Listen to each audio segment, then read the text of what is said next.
Hello and welcome to Hank Games Without Hank. In a stunning turn of events, it is raining in England. And as you can see, the Swindon Swoodilypoopers are still 7th, but we're only 5 points out of 1st. So nothing is impossible this early in the season. Today I'm going to talk about whether Augustus Waters is a Manic Pixie dream boy. Sorry, I keep burping. But you know what, that's part of the show. Whether Augustus Waters is a Manic Pixie dream boy. But let me tell you about the starting lineup first. We have Green Eggs and Fotheringham, our ensign, Wesley Crusher Fotheringham in goal, of course. Bandolovsky's out on the left, he who shall not be named out on the right. We've got a judge, and then of course, up front, John Green, Leroy Williamson, the striking partnership that, oh wait, no, I think I'm starting John Green and Andy Rooney again in an attempt to recreate the magic of the Southampton game. So, I get asked this question a lot. I mean, I think, I think because I do, because all of my books are written by me, that a lot of people are always looking for similarities in them, or particularly people who sort of criticize my work, which I think is, there's plenty to criticize about it. It doesn't, that's not something that keeps me up at night or bothers me or anything. But a lot of people say, like, oh, Augustus Waters is a Manic Pixie Dream boy, he's just like the female version of one of the characters from the other novels, like Alaska or Margot or whatever. I don't exactly take exception to that, but I do disagree with it. I don't think that that Gus is really very much like those characters at all. I mean, certainly he starts out, I think, as as most romantic leads do, in not just novels by me, but novels by most people, whether it's, I don't know, Jeffrey Eugenides or Jodi Picoult or whomever. He starts out as like very sort of improbably charming and precocious and quick on his feet. Oh! Speaking of quick on their feet, how about these Swoodilypoopers not being quick on their feet? Is it because we are wearing blue, the color of surrender and cowardice? I don't know. But I didn't want to wear red because red on red violence is a tragic, tragic thing. So, yeah, I didn't, I wanted him in the beginning to seem sort of very, that was coming. To seem cooler than cool, to seem like cooler than is possible.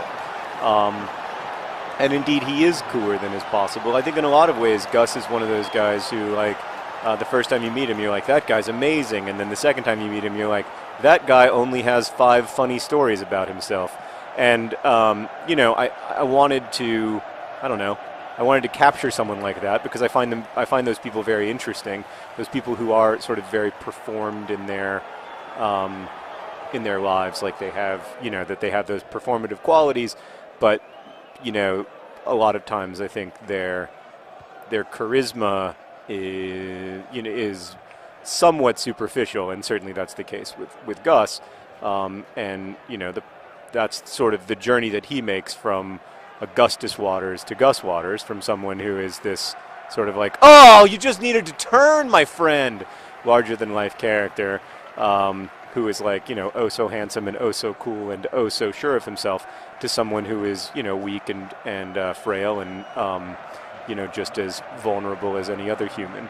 That is the novel to me. That's what the novel's about. And so I couldn't very well have that story unless I had the first part. Oh my gosh, you need better first touches. I couldn't have that story unless I had the first part of showing him as this, cool, super cool guy.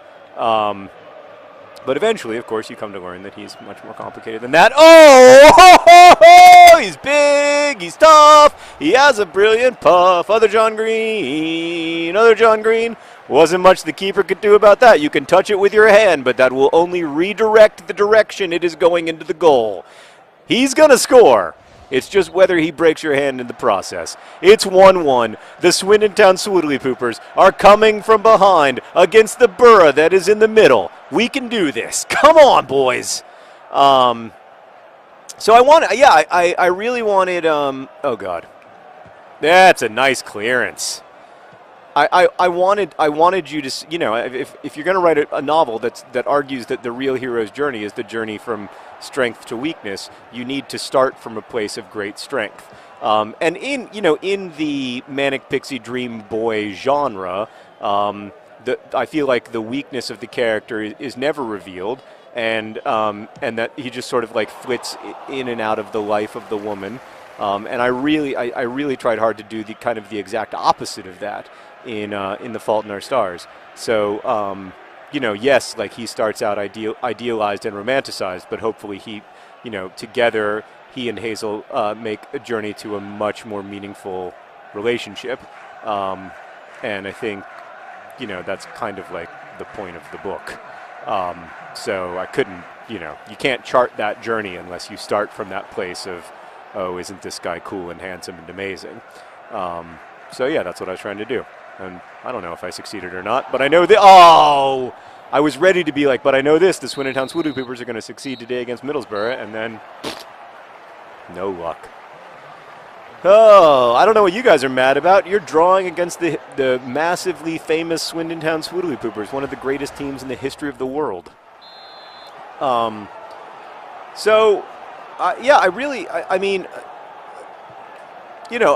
are lots of criticisms of The Fault in Our Stars that I think are really, like, totally legitimate, as I've said many times before in Swoodilypooper videos and elsewhere.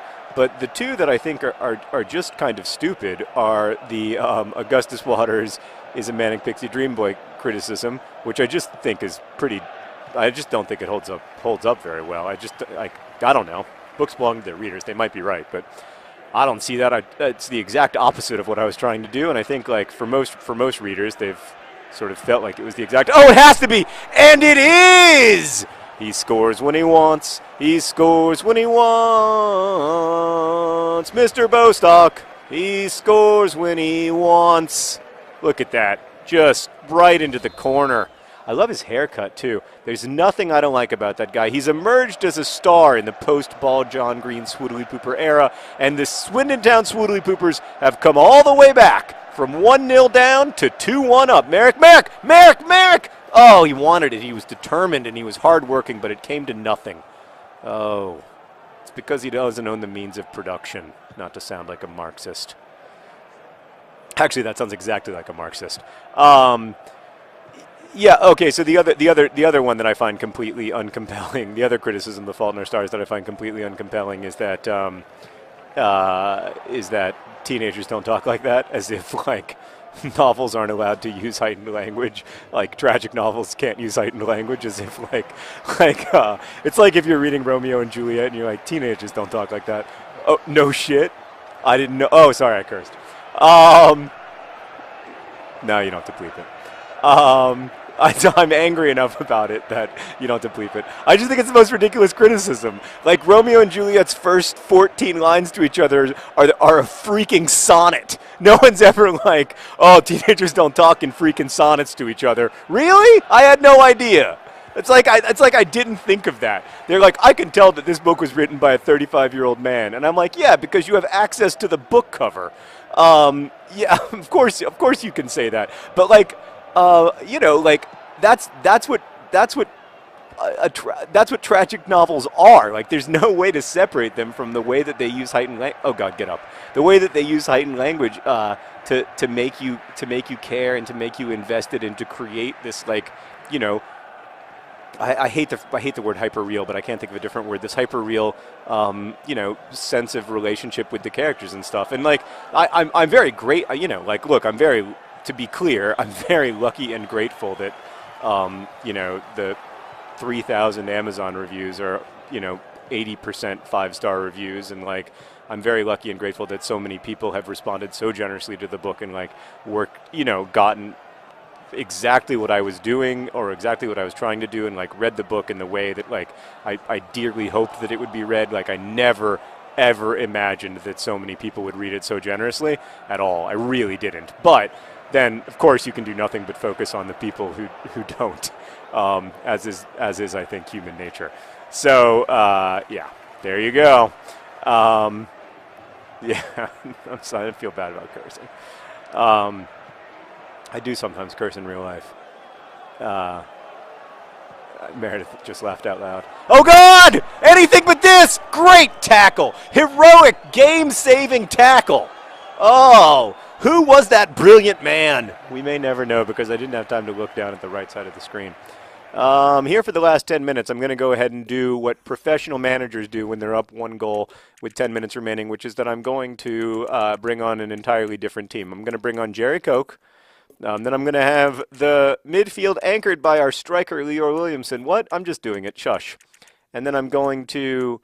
I feel like we need a slightly different Oh, I'll bring on him. I feel McShane hasn't been playing enough lately. And we are a little tired in the defense, but I'm just gonna do these 3 quick changes. Yeah, let's just take our time. That's all right. You know, Judge is not a skinny man. And that's something I like. I like that the Swoodilypoopers can have many.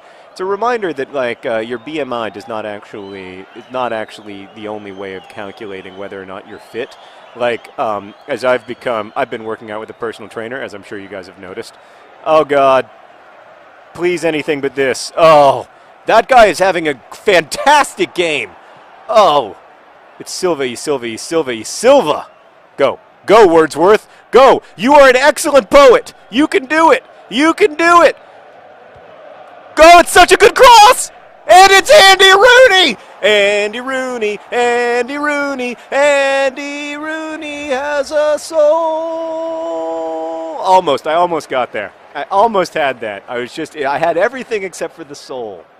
There's a great song that a Nerdfighter recorded that I recently came across called "Hank Green is Not a Tenor," and it's just hilarious because it's true that in every one of Hank's songs he has one note that he just cannot hit, and he tries anyway. He writes the songs the way he wants to write them, and he gives it his all, and he doesn't get there. And there's something heroic about that. That's not a foul. It's not. If you give me a yellow card for being good looking, I disagree. Jerry Koch made a fantastic tackle. Let's look at it again. Oh, look at me get the ball. Look at the ball move when I touched it before I touched the man. Schmerg. This is completely illegitimate. If they score here, it's an illegitimate goal. I disagree with that goal. Oh, are you going to try to... Oh, he tried to get the ball, but he can't. He can't find it. He was trying to grab the ball to take it back because they're losing and they want to try to score one more. There, he finally got to it. Oh, he tried to get the ball, but he was stopped by the net. This is a fantastic game. The graphics, you know. Okay, we're just running into the corner, please, Wordsworth. Into the corner. Yep. Take it nice and slow. Okay. We have to just make sure that they don't score here in the 90th minute. Should be relatively straightforward, but, you know, our defense, not always that great. What? Is that the end of the game? Tell me it's the end of the game. Yes! Congratulations to the Swoodilypoopers. Come back from 1-0 down to win 3-2 with goals from a wide variety of Swoodilypoopers. This year is really the year of that no star emerges. The team itself is the star. Thanks for watching. Best wishes.